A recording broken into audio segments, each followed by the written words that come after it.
Ecclesiastes chapter 2. I said to myself, "Come now, I will test you with pleasure, so enjoy yourself." And behold, it too was futility.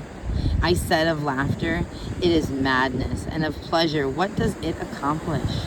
I explored with my mind how to stimulate my body with wine, while my mind was guiding me wisely, and how to take hold of folly, until I could see what good there is for the sons of men to do under heaven the few years of their lives. I enlarged my works. I built houses for myself. I planted vineyards for myself. I made gardens and parks for myself, and I planted in them all kinds of fruit trees.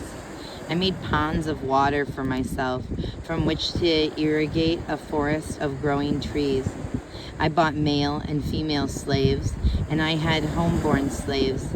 Also, I possessed flocks and herds larger than all who preceded me in Jerusalem.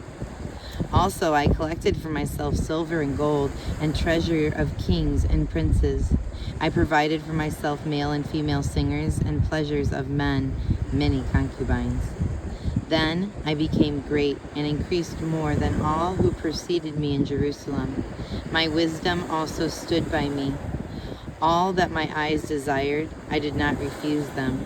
I did not withhold my heart from any pleasure. For my heart was pleasured because of all my labor, and this was my reward for all my labor. Thus I considered all my activities which my hands had done, and the labor which I had exerted, and behold, all was vanity and striving after wind, and there was no profit under the sun. So I turned to consider wisdom, madness, and folly. For what will the man do who will come after the king, except what has already been done? And I saw that wisdom excels folly, as light excels darkness. The wise man's eyes are in his head, but the fool walks in darkness. And yet I know that one fate befalls them both. When I said to myself, "As is the fate of the fool, it will also befall me. Why have I been so extremely wise?" So I said to myself, "This too is vanity.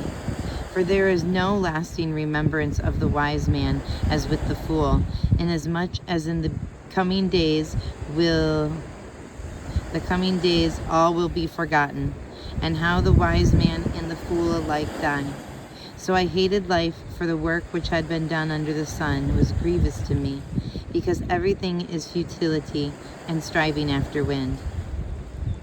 Thus I hated all the fruit of my labor, for which I was labored under the sun, for I must leave it to the man who will come after me, and who knows whether he will be a wise man or a fool. Yet he will have control over all the fruit of my labor, for which I have labored by acting wisely under the sun. This too is vanity. Therefore I completely despaired of all the fruit of my labor, for which I had labored under the sun. When there is a man who has labored with wisdom, knowledge, and skill, then he gives his legacy to one who has not labored with them. This too is vanity and a great evil. For what does a man get in all his labor and in his striving which he labors under the sun? Because all his days his task is painful and grievous. Even at night his mind does not rest. This too is vanity. There is nothing better for a man than to eat and drink and tell himself that his labor is good. This also I have seen, that it is from the hand of God. For who can eat and who can have enjoyment without him? For to a person who is good in his sight, he has given wisdom and knowledge and joy, while to the sinner he has given the task of gathering and collecting, so that he may give to one who is good in God's sight. This too is vanity and striving after wind.